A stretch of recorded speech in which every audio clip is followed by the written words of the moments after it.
Le panier de Maombi Tamari est loin d'être plein à son retour du champ. Mais tant pis, la famille s'en contentera. Ces derniers temps, cette jeune maman s'aventure le moins possible au-delà de son village de Sangué. On a très peur parce qu'on ne sait pas qui sont ces hommes armés que l'on voit traverser devant nous. Personne ne nous parle. Du coup, on a peur. Et ça nous pousse à rentrer vite à la maison, même si on n'a pas terminé la récolte.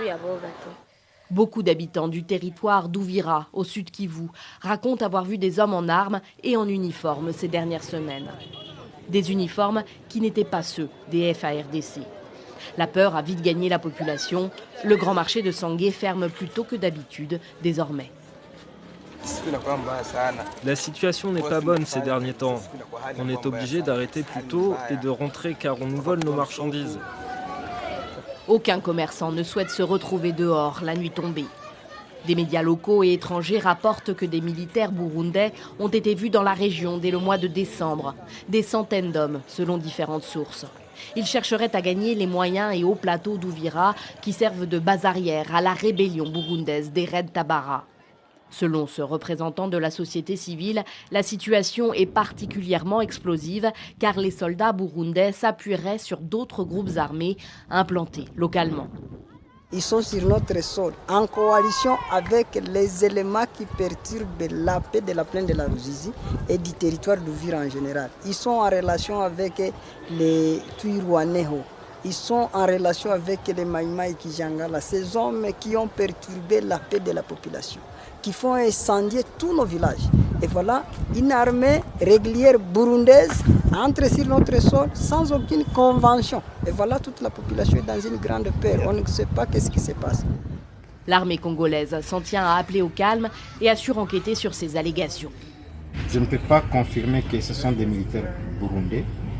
Mais tout ce que nous pouvons dire pour le moment, ce sont des groupes armés venant de différents pays étrangers qui sont en train de traverser clandestinement les frontières congolaises et qui sont en train de rejoindre les groupes armés nationaux, donc les groupes armés congolais. Même son de cloche officiellement côté burundais.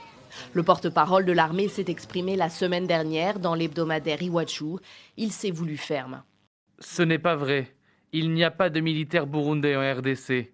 L'armée burundaise n'opère pas en RDC. Elle ne couvre que le territoire national. Aucun militaire ne peut oser aller intervenir dans un autre pays sans qu'il y ait une convention entre les deux pays.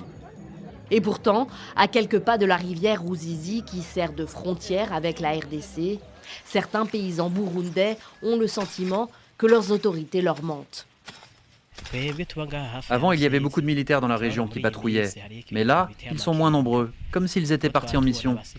Et nous entendons des bruits de tirs qui viennent de l'autre côté de la RDC. Nous, on y croit à ces informations selon lesquelles des militaires burundais seraient au Congo. Il y a des déplacements de troupes la nuit. Le sujet est encore plus sensible au Burundi. Les Red Tabara sont considérés comme le plus actif des groupes armés burundais. Ils seraient à l'origine de plusieurs attaques dans le pays depuis 2015 et ont revendiqué avoir tiré plusieurs obus en septembre dernier sur l'aéroport de Bujumbura sans faire de dégâts.